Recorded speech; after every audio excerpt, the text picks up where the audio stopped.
Y quiero que piensen en su relación con Dios, cómo es. Y quiero que lo comparen con la relación entre esposos, porque hay esposos que son amigos, pero además de eso están enamorados. Todo el tiempo se dan besitos, se mandan mensajes, están enamorados. Pero hay otros esposos que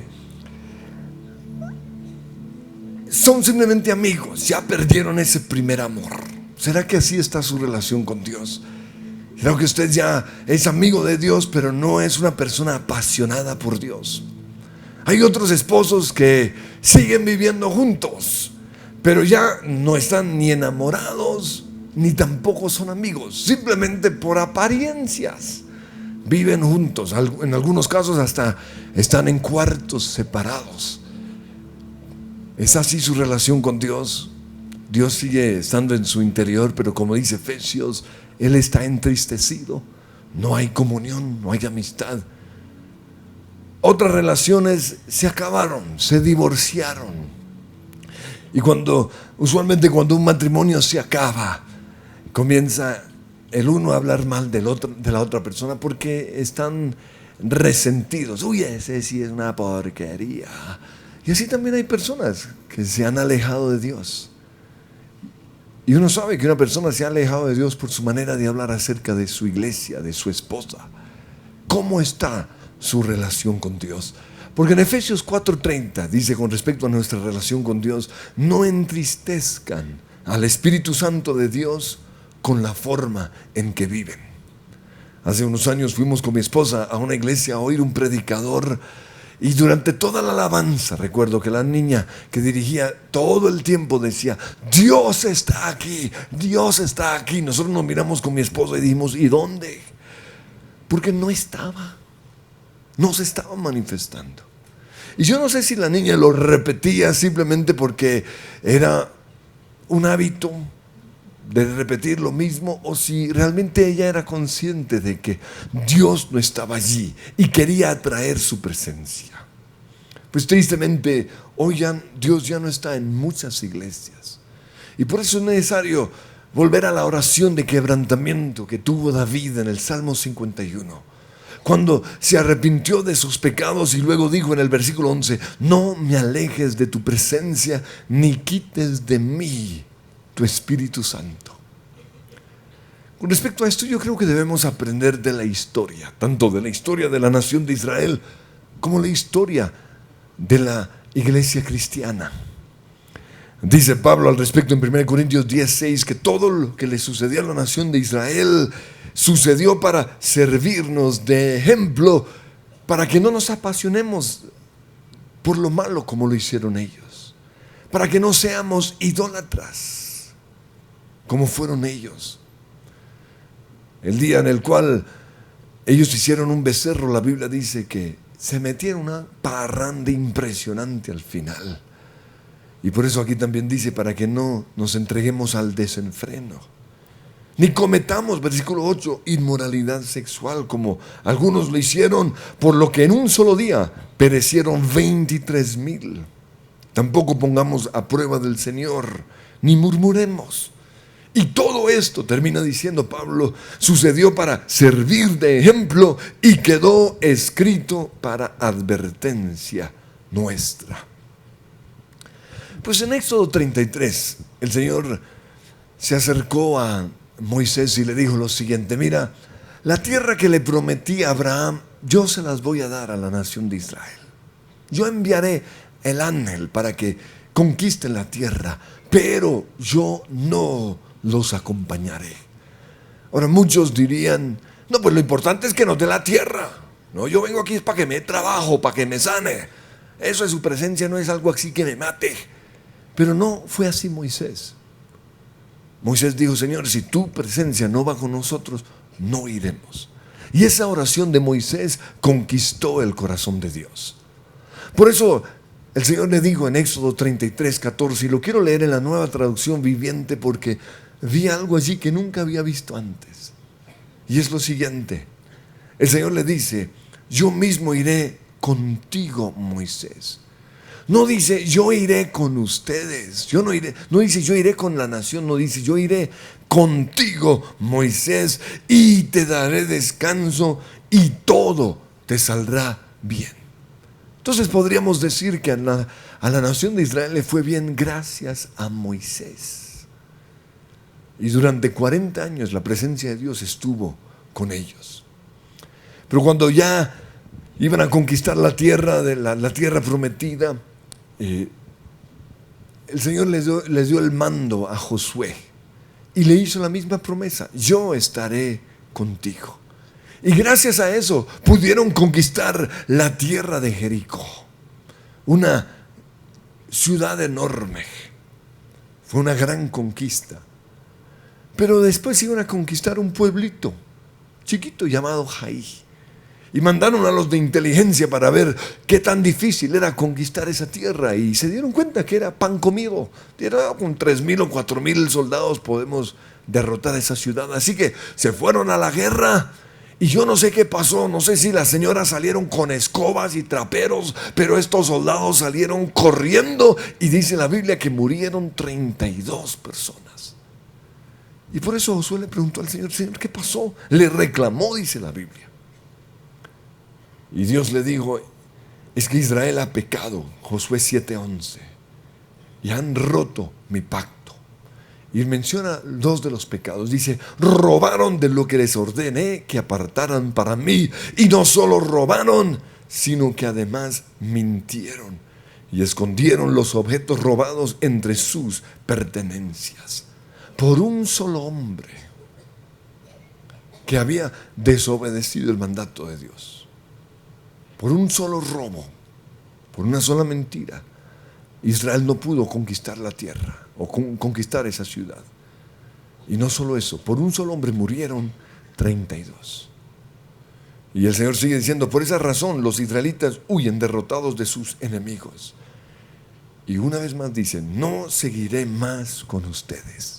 No me voy a volver a manifestar a menos que destruyan esas cosas. Y que el ladrón sea confrontado. Y así fue. Y gracias a eso la presencia de Dios siguió con Israel. Pero luego encontramos el relato del cual nos habló Igna la semana pasada. Y es el primer libro de Samuel. El que manda en ese momento, podríamos decir, es el sacerdote Elí. Pero Elí tenía 2 hijos necios. Y debido a eso, la presencia de Dios ya se había apartado de Israel. Él ya no estaba con la nación de Israel. Pero Israel no lo sabía. Y por eso en 1 Samuel 4 dice que salió Israel a la guerra en contra de los filisteos. Y como Dios no peleó por ellos, murieron o fueron derrotados y murieron 4,000. Y entonces, de regreso de esa guerra, en el versículo 3, dice que los ancianos de Israel dijeron: ¿por qué nos ha derrotado hoy el Señor por medio de los filisteos? Y se les ocurrió una idea: traigamos el arca del pacto del Señor para que nos acompañe y nos salve. Pues el arca del pacto era el lugar en donde la presencia de Dios se manifestaba. Entonces ellos pensaron: si traemos el arca, Dios va a pelear por nosotros. Pero lo que ellos no sabían es que Dios ya no estaba allí. Dios los había abandonado. Así como Dios habita en las alabanzas de su pueblo, así también Él habitaba en el Antiguo Testamento en el arca del pacto. ¿Recuerdan la que salió en la película Indiana Jones? Pero lo mismo sucede hoy.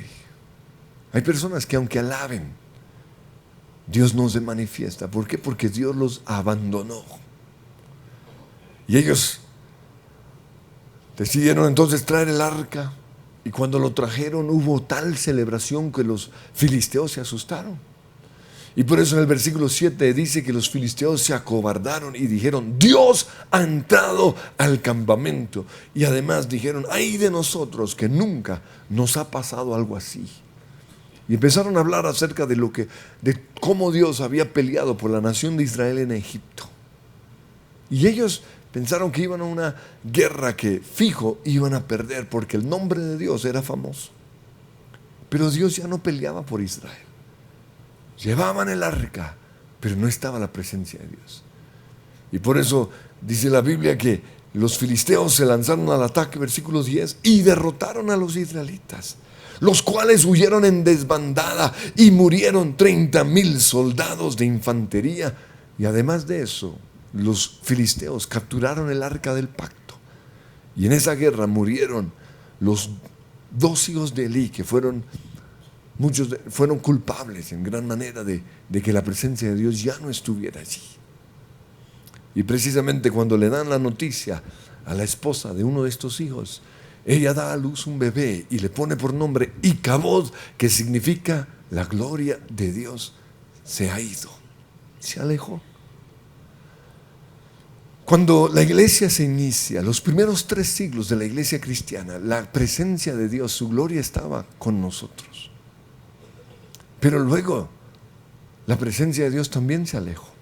Durante 1600 años la iglesia cristiana vivió sin la presencia de Dios. Es lo que se conoce como los siglos oscuros de la iglesia cristiana. Y precisamente eso fue lo que profetizó Joel en su libro, el capítulo 2, versículo 23, cuando habla de la lluvia temprana, los primeros 300 años de la iglesia cristiana. Pero también menciona la lluvia tardía, que tiene que ver con el gran avivamiento que se inició en el año 1900. Y es el último avivamiento antes de la venida del Señor Jesucristo, la lluvia temprana y la lluvia tardía. Pero ¿qué fue lo que sucedió? La Biblia dice que en el libro de Hechos capítulo 2, la presencia de Dios se manifestó por medio del Espíritu Santo. Y de repente una iglesia que no tenía sino 120 personas creció y en pocos días ya tenía 3,000 personas, dice Hechos 2:41. Cuando la presencia de Dios se manifiesta en un lugar, se manifiesta por medio del crecimiento, por el fruto se conoce. Es el resultado de la presencia de Dios. La bendición del Señor. 2 capítulos más adelante, Hechos 4:4, ya habla de 5,000 hombres, sin contar mujeres y niños. Eso quiere decir que la iglesia ya tendría unas 12,000 personas. La Biblia también habla de que en el libro de los Hechos, los discípulos y las personas estaban haciendo los mismos milagros que había hecho Jesús. Milagros de sanidad, milagros impresionantes. Pero también la Biblia dice que la iglesia estaba unánime, junta. Todos tenían en común todas las cosas, se ayudaban entre ellos. No había pobres, entre ellos se ayudaban. Y había tanto amor por Dios que todos los días estaban en la iglesia alabando a Dios, y dice que contaban con el favor de la gente. Todos los querían.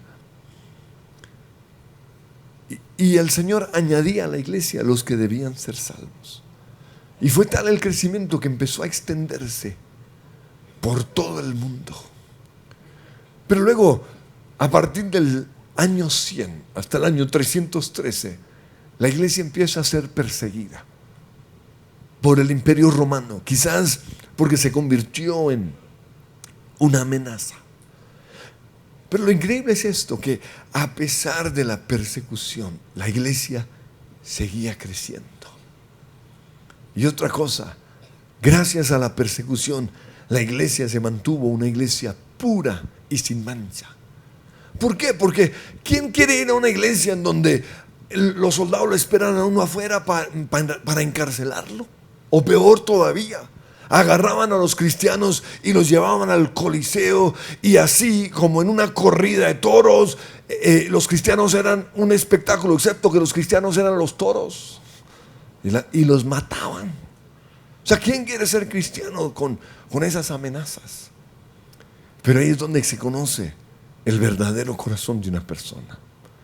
Y por eso yo creo que Dios permite que pasemos pruebas, porque Él no quiere una iglesia con personas mediocres. Él quiere una iglesia con gente pura. Y quizás por eso Dios ha permitido que esta iglesia pase esta prueba de no tener el espacio para acomodar a las personas, y de tener que hacer filas quizás, y de que mucha de la gente que son realmente comprometidos con la iglesia, muchas veces les toca estar en los otros auditorios, porque Dios quiere probar el corazón. Porque aquellos que dicen, esas filas, yo no vuelvo a la iglesia, pues que no vuelvan.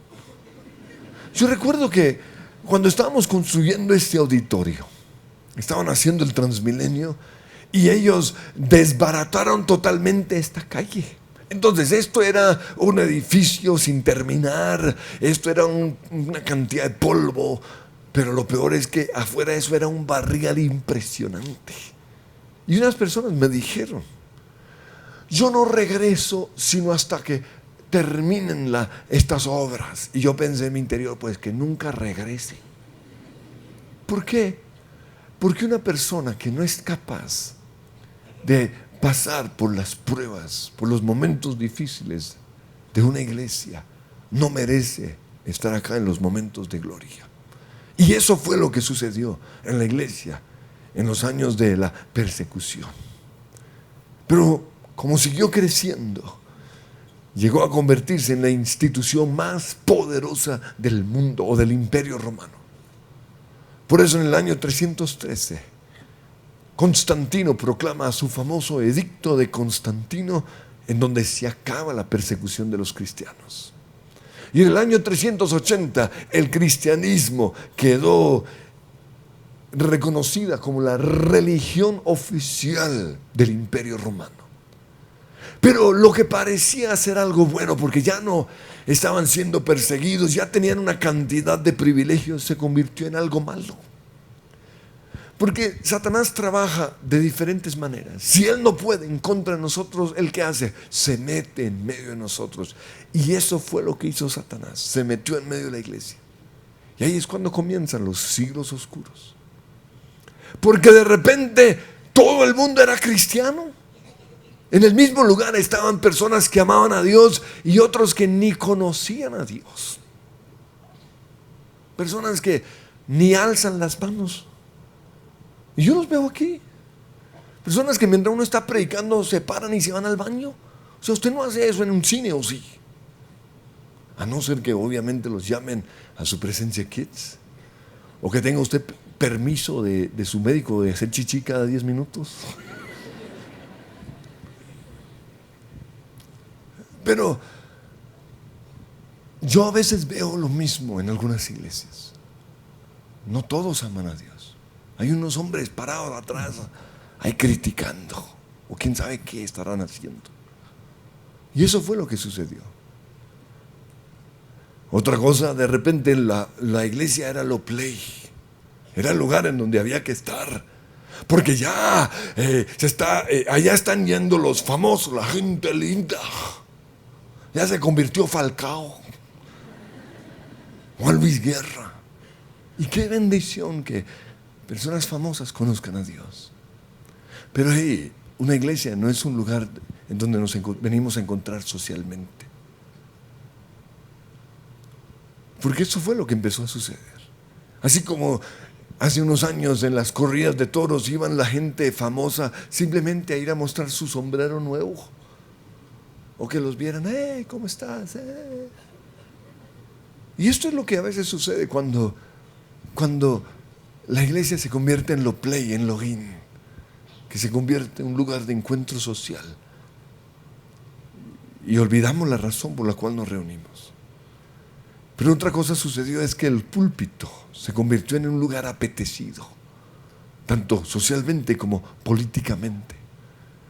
Y por eso hombres malos, con intenciones malas, se metieron a servir a Dios, a supuestamente servir a Dios, simplemente para estar en el púlpito. Pero también, como ya era la religión oficial del todo el imperio, aquellos que adoraban a sus ídolos falsos, aquellos que tenían costumbres paganas, comenzaron a traer sus ídolos a la iglesia. No es que nosotros adoramos a Osiris, a Astarte, a Moloch, y trajeron los ídolos, y en lugar de la iglesia destruirlos, dijeron, no, pues cambiémosle los nombres, y los cristianizaron. Y de repente aparece San Judas, San Pedro, y hasta a una le pusieron el nombre de la madre del Señor. Y comienza el peor pecado que ha existido en la historia del cristianismo: la idolatría. Porque si hay algo que Dios odia en su palabra, es la idolatría. Precisamente fue por causa de la idolatría que Dios le dijo a Moisés: enviaré el ángel, pero yo no los acompañaré. Por el pecado de la idolatría. Ahora quizás usted no tiene un muñeco ahí en su bolsillo, pero usted tiene otros ídolos. Usted ama su carro. Usted ama su trabajo quizás, su dinero. Ese es su Dios. O quizás usted mismo, se ha hecho un Dios de sí mismo. Cuando usted pasa por pruebas, todos tenemos que sufrir. Ay, pobrecito yo. Porque usted ha hecho un ídolo de usted mismo. Pues Dios es un Dios celoso. Él no comparte su gloria con nada ni con nadie. También se empezó a hacer una marcada diferencia entre el clero y los laicos. Ahora, la razón por la cual este púlpito está encima de ustedes es para que me dejan. No es porque los que estamos aquí somos más importantes que ustedes, no. Porque si algo hizo Jesús fue quitar esa barrera. La Biblia dice que ya no hay ni gentil ni judío, ni hombre ni mujer, ni esclavo ni dueño de los esclavos, ni pobre ni rico. Bajo la cruz todos somos iguales. Simplemente Dios nos usa a algunos de nosotros para liderar, pero no somos más que ustedes. Pero en los siglos oscuros, o lo que comenzó los siglos oscuros, fue precisamente eso. De repente se insinuó que nosotros éramos unos bobos, que no éramos capaces de leer la Biblia. Y se nos prohibió leer la Biblia. Y solo lo podían leer o interpretar unos pocos. También se nos enseñó que ya no podíamos entrar, subir, hablar directamente con Dios, que todo tocaba a través de mediadores, que no éramos dignos. Y aún hoy todavía algunos siguen creyendo eso. Por eso le piden a uno que si ora por ellos. No ore usted. O sea, ¿para qué quiere que yo ore por usted si usted tiene el privilegio de acercarse a Dios? Pero todo es por lo que se metió a la iglesia. De repente los que venían a la iglesia no participaban, no cantaban. Los que cantaban eran los que estaban acá. Entonces imagínense uno tener que ir a una reunión a oír un tipo ahí una hora. O sea, eso y una película bien mala es lo mismo. ¿Quién quiere eso? Y todo esto trajo como resultado lo que se conocen como los siglos oscuros de la iglesia. Pero Dios quería regresar a su iglesia. Él quería volver a manifestarse. Y preparando el camino para este gran avivamiento, el Señor, ¿qué hizo? En primer lugar, en el año 1450, la Biblia comenzó a ser traducida al idioma del pueblo. De repente estaba al alcance de todos. Se tradujo al inglés y al alemán. Pero otra cosa que muchos dirían coincidencia, pero sabemos que fue la providencia de Dios, en 1450 se inventó la imprenta. Porque hasta ese momento todo era manuscritos hechos a mano. Y por eso eran bien costosos. Pero se inventó la imprenta y se pudo imprimir rápidamente la Biblia. Lo otro que Dios, o que se restauró, la gente al comenzar a leer la Biblia se dio cuenta que somos salvos es por la fe. La Biblia dice: el justo por la fe vivirá. Porque se estaba predicando que somos salvos por las obras, o por ser parte de una religión, o que somos salvos pagando la salvación. Si su familiar está en el infierno, pague, compre una indulgencia y saldrá de manera inmediata. Puro cuento, ¿dónde está eso? Pero hasta el día de hoy muchos creen eso. Pero eso no es cierto. El justo por la fe vivirá. La salvación es un regalo. Ninguno de nosotros puede comprar la salvación. Ni nuestras obras nos van a salvar. Somos salvos por la obra de Jesús en la cruz del Calvario. Lo único que yo tengo que hacer es creer y recibirlo. Pero Dios también tuvo que restaurar a la iglesia el mensaje de santidad. Porque siempre somos de extremos. Cuando se predica la gracia, solamente la gracia, a algunos se les olvida que hay que vivir en santidad. Y por eso la predicación de la gracia sin santidad lleva al libertinaje. Pero por otro lado, el mensaje de la santidad sin gracia lleva al legalismo y mata y destruye. Las dos cosas son necesarias. Por eso cuando ya estaba restaurado el mensaje de la gracia, Dios trajo el mensaje de la santidad. Y para esto Dios usó muchos hombres. Pero quiero mencionar a uno en particular que fue muy importante, y es Juan Wesley. Juan Wesley fue levantado por una mamá muy disciplinada. Muchos métodos. Y dentro de las disciplinas estaban las disciplinas cristianas, la oración, leer la Biblia, el ir a la iglesia. Y gracias a esto, pues se levantó como un buen creyente. Y formó una gran denominación que se conoce como los metodistas. Métodos, disciplinas. Pero a Juan Wesley le faltaba tener una experiencia emocional o espiritual con Dios. Era simplemente disciplina, pero no había deleite, no había pasión. Pero un día, él estaba en un viaje entre Inglaterra y Estados Unidos, estaba en un barco y de repente vino una tormenta y duró como 3 o 4 días, y él en medio de esa tormenta estaba asustado. Pero allí habían unos cristianos morados y ellos estaban felices. Me voy para el cielo. Y le decía, ¿por qué están tan tranquilos? Y por eso ya cuando estaban en tierra firme se relacionó con ellos y se dio cuenta que ellos no tenían una religión, sino una relación con Dios. Dios era real. Y por eso él tuvo este encuentro especial con Dios. Pero no perdió lo otro, las disciplinas, más la experiencia emocional. Fue lo que Dios usó a través de su vida. Y él no solo predicó la salvación por gracia, sino que dijo: hay una segunda bendición. Y esa segunda bendición era la santificación. Aunque somos salvos por creer en Dios, al recibir a Jesús, tiene que haber un cambio de vida.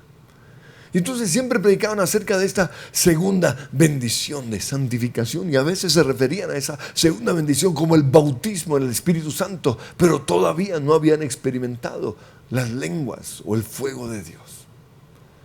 Pero todo esto lo menciono porque cuando viene este gran avivamiento pentecostal en el año 1900, Dios eligió a los que seguían las enseñanzas de Juan Wesley. Era un mover que se conocía en ese momento como el mover de santidad. Querían agradar a Dios. Y quizás a veces se iban al extremo del legalismo, pero fueron ellos los que Dios visitó. Y fue allí donde comenzó este gran avivamiento, en donde la presencia de Dios se manifestó. Y esto lo menciono porque estamos viviendo un tiempo en donde Dios ya no está en muchas iglesias. Y quizás es necesario que vuelvan a las raíces del avivamiento pentecostal.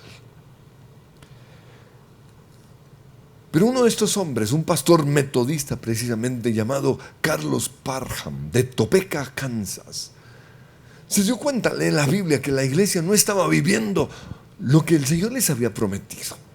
Y esto lo llevó a buscar de Dios. Y por eso formó un instituto bíblico para estudiar la palabra. Y ahí tenían 40 estudiantes. Y una Navidad, precisamente en el año 1900, les dejó esta tarea. Yo quiero que busquen cuál fue el factor en común en la iglesia cristiana o en la iglesia del libro de Hechos, en todos los avivamientos. ¿Qué era lo que siempre estaba presente en todos los momentos en que el Espíritu Santo vino sobre la iglesia? Y se fue a su viaje. Y cuando regresó les preguntó, bueno, ¿cuál fue esa señal que siempre estaba presente? Y le dijeron, el hablar en lenguas. Entonces él dijo, muy bien, vamos a orar para que el Señor nos bautice con el Espíritu Santo y con la evidencia de hablar en otras lenguas. Así que comenzaron a orar y a orar y a orar y a orar. Y todo el día oraron y nada pasó. Ahora, ya en la noche una niña dijo lo siguiente. En la Biblia también habla o menciona que en algunos momentos cuando recibieron el Espíritu Santo, alguien impuso la mano sobre ellos. Y ella le pidió a él que impusiera sus manos. Él al comienzo tuvo miedo, pero como vio que estaba en la Biblia, lo hizo. Y cuando lo hizo, ella recibió el bautismo del Espíritu Santo y comenzó a hablar en otras lenguas. Y entonces ahí comenzó un despertar tremendo entre todos esos estudiantes. Y muchos pastores comenzaron a ir a esas reuniones y fueron llenos del Espíritu Santo. Pero entonces Carlos Parham llevó su instituto a Houston. Y allá en Houston fue un hombre negro llamado William Seymour a este instituto y recibió el bautismo del Espíritu Santo y empezó a hablar en lenguas y lo invitaron a predicar a Los Ángeles. Entonces en Los Ángeles fue a predicar a la iglesia donde lo habían invitado y lo habló acerca del bautismo del Espíritu Santo, pero luego dijo el que no habla en lenguas no tiene el Espíritu Santo, y lo sacaron corriendo. O sea, ¿cómo así usted insinúa que no tenemos el Espíritu Santo? Y quedó ahí en la calle. Pero se reunió con unas personas y comenzaron a tener reuniones. Y compraron una vieja iglesia metodista que estaba ubicada en la famosa calle de Azusa. Y ahí fue la cuna del avivamiento pentecostal, Azusa Street. Comenzaron a reunirse todas las noches. Y todos los que iban eran bautizados del Espíritu Santo y comenzaron a hablar en otras lenguas. Y comenzaron a venir pastores de todo el mundo a recibir este bautismo de poder. Y eso fue la cuna del mover pentecostal, que es en este momento el mover más grande a nivel mundial. Y lo que caracterizaba estas reuniones eran que todo era espontáneo. Alababan de manera espontánea, testimonios, ministraban los dones, hablaban en lenguas y todo era espontáneo. Pero ¿cómo vino esa bendición? Eso fue en el año 1906. ¿Cómo vino esa bendición a las iglesias tradicionales?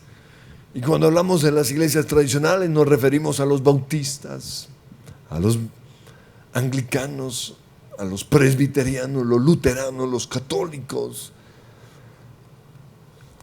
Pues fue 50 años después, en 1960, el 3 de abril, un pastor de la iglesia episcopal en la ciudad de Van Nuys, California, un lugar muy fino, con gente muy rica, quiso compartir con la iglesia lo que Dios estaba haciendo en su propia vida.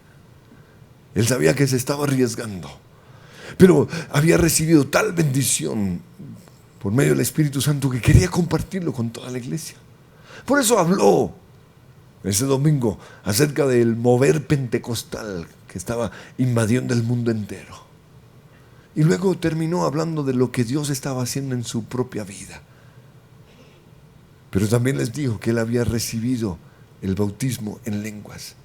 Y en ese momento comenzó la iglesia a rechazarlo. Y comenzaron a decir: somos anglicanos, no campesinos locos. Y otra persona gritó: expulsen, saquen de la iglesia a esos condenados que hablan lenguas. Y él aguantó esto en las 3 reuniones que tuvo ese domingo. Pero tomó la decisión, para que la iglesia no se dividiera, tomó la decisión de salir de la iglesia. Sin embargo, la prensa oyó acerca de esto. Y todos los noticieros o todos los periódicos estaban hablando acerca de lo que sucedió en esa iglesia. Pero no solo la prensa, sino también las 2 revistas más importantes, Newsweek y Times. Y esto salió en primera plana. Y gracias a esto, Dennis Bennett se convirtió en el hombre que Dios usó en el despertar carismático. Y es que el mismo Espíritu Santo que estaba en todas las otras iglesias comenzó a entrar a las iglesias tradicionales. Ahora, ¿qué fue lo que sucedió con Dennis Bennett? Pues un desayuno que él tuvo con otro pastor amigo, en donde se reunían cada nada a hablar cosas acerca de sus parroquias, porque así se llamaban sus iglesias. Pero de repente este amigo le dice: oiga, estoy preocupado porque ahí en la iglesia hay una pareja que nunca falta a la iglesia. No puede ser. Y luego le dice, y además siempre están felices. Imagínense, felices en culto. Porque en esa época la gente iba como... "Ah". Y le dice, y le tengo otra. Son los mejores diezmadores. No. Digo, yo quiero conocerlos. Así que los conoció y él les preguntó, ¿y qué es lo que ustedes tienen? Y ellos les dijeron, no, unas personas oraron por nosotros y recibimos el bautismo en el Espíritu Santo. Y entonces comenzaron a mostrarle todo lo que decía el libro de Hechos acerca del Espíritu Santo. Y ojo, estos eran pastores, personas que habían ido al seminario y no tenían ni idea de eso. Porque es que el diablo le mantiene los ojos cerrados de las personas para que no crean la verdad. Pero cuando él vio eso, él dijo, yo lo quiero recibir. Y fue la mejor experiencia en su vida. Oraron por él y empezó a hablar en otras lenguas y a profetizar. Y comenzó a experimentar un gozo que nunca había tenido. Y comenzó a tener pasión por Dios, un deseo de adorar. Y la primera persona a la cual él ministró el Espíritu Santo fue una señora que lo llamó con una situación de depresión. Me imagino que era una señora que lo llamaba todos los martes, estoy deprimida. Y entonces le dijo, le tengo la solución, y le ministró el Espíritu Santo. Y luego también lo recibió su esposa, sus hijos y muchos jóvenes de la iglesia. Todo esto sucedió antes de que predicara. Y debido a eso pues tuvo que ir a una iglesia en el estado de Washington. Pero Dios lo usó a él y a su esposa como los líderes de este mover carismático. Ahora, gracias a esto, Dios fue restaurando a la iglesia todo lo que se había perdido. El mover profético, los milagros, las sanidades, los prodigios y el fluido, la restauración de la alabanza y la adoración. Pero hoy, tristemente, la presencia de Dios se ha apartado de muchas iglesias. Él ya no está. Él quitó su candelabro. ¿Y por qué? Porque muchos han perdido su primer amor. Porque hay pecado en medio de la iglesia. Y lo peor de todo es que muchos ni siquiera se han dado cuenta que Dios se fue. Porque tristemente en muchas iglesias se ha aprendido a manejar las emociones de las personas. El Señor está aquí, siente su presencia. Y por eso yo soy una persona que soy muy cuidadosa en no manejar las emociones. Porque usted no puede emocionalmente basar su relación con Dios. No, usted no puede basar su relación por medio de las emociones. Yo podría hacerlo, yo sé cómo hacerlo. Pero usted tiene que saber que Dios realmente está presente en su vida, y mejor todavía presente en esta iglesia. Pues el Señor le advirtió a la iglesia en Éfeso, en Apocalipsis capítulo 2, versículo 4, tengo en contra tuya que has dejado tu primer amor. Por eso recuerda de dónde has caído, arrepiéntete y vuelve a hacer las primeras obras. Vuelve a ser ese apasionado. En Efesios 4:30 el Señor también dice, no entristezcan al Espíritu de Dios con la forma en que viven. Lo que nos muestra que la presencia de Dios se puede dejar de manifestar debido a la manera en la cual estamos viviendo. Y si usted quiere saber qué cosas entristecen al Espíritu Santo, lea el capítulo 4 y el capítulo 5 de Efesios.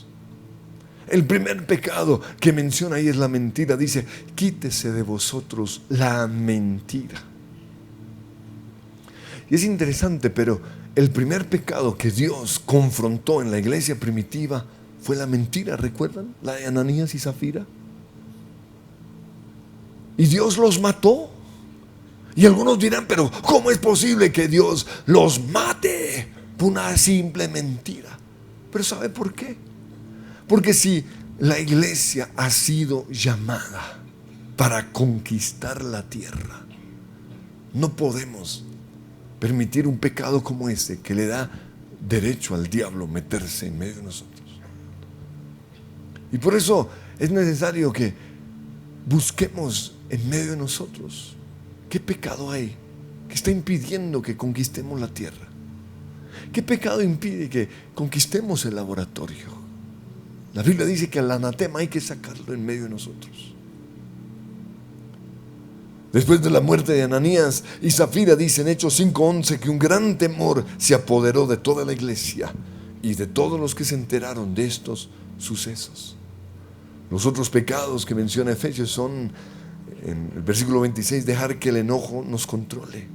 Todos nos vamos a enojar, pero dice la Biblia que no nos controle, que no nos acostemos bajo el efecto del enojo, porque ahí vamos a perder el control. El otro pecado que menciona allí es el robo. Ahora, quizás usted no es de los que roba celulares, pero usted sí roba el tiempo de la gente, porque usted no cumple con sus citas, porque usted no respeta el tiempo de ellos. Usted cree que el tiempo suyo es el único valioso. Eso se llama robar, o robar en sus trabajos. La Biblia también nos habla ahí del lenguaje grosero y ofensivo, versículo 29. Conversaciones necias y chistes groseros, 5:4. Amargura, el no perdonar al marido o a la esposa, las calumnias, toda clase de mal conducta. Versículo 3 del capítulo 5 habla de la inmoralidad sexual y las borracheras, dice Efesios 5:18. Todo lo primero que tenemos que hacer, y hago un llamado al arrepentimiento, pero lo segundo es volver a pedir que el Señor nos llene, que su presencia se manifieste. Y la mejor manera es viendo lo que Dios hizo en la iglesia cristiana. Lo primero, restauró la Biblia. Vuelva usted a leer la Biblia. Estas son las cartas de amor de Dios. ¿Cuántas veces lee la Biblia usted a la semana?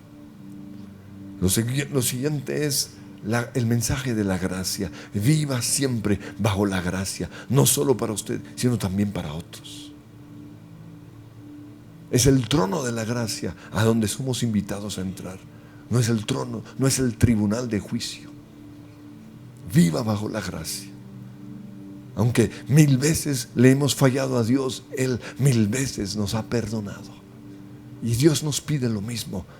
Un bautismo de gracia, un bautismo de amor. Pero para no ir al extremo, lo siguiente que necesitamos es la santidad.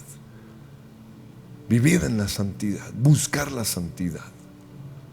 Y luego viene ese bautismo del Espíritu Santo. Yo quiero que oremos. Señor, hoy nos arrepentimos por el pecado. Te pedimos perdón, Señor, porque hemos entristecido, quizás sin querer, al Espíritu Santo. Pero hoy nos arrepentimos, Señor, de la mentira, del enojo, de la ira, de las malas palabras, del robo, de la inmoralidad sexual. Hoy clamamos, Señor, que tú tengas misericordia de nosotros. Ten misericordia de mí. Yo quiero ese bautismo de poder, Señor. Yo quiero tu presencia sobre mi vida, en el nombre de Cristo Jesús.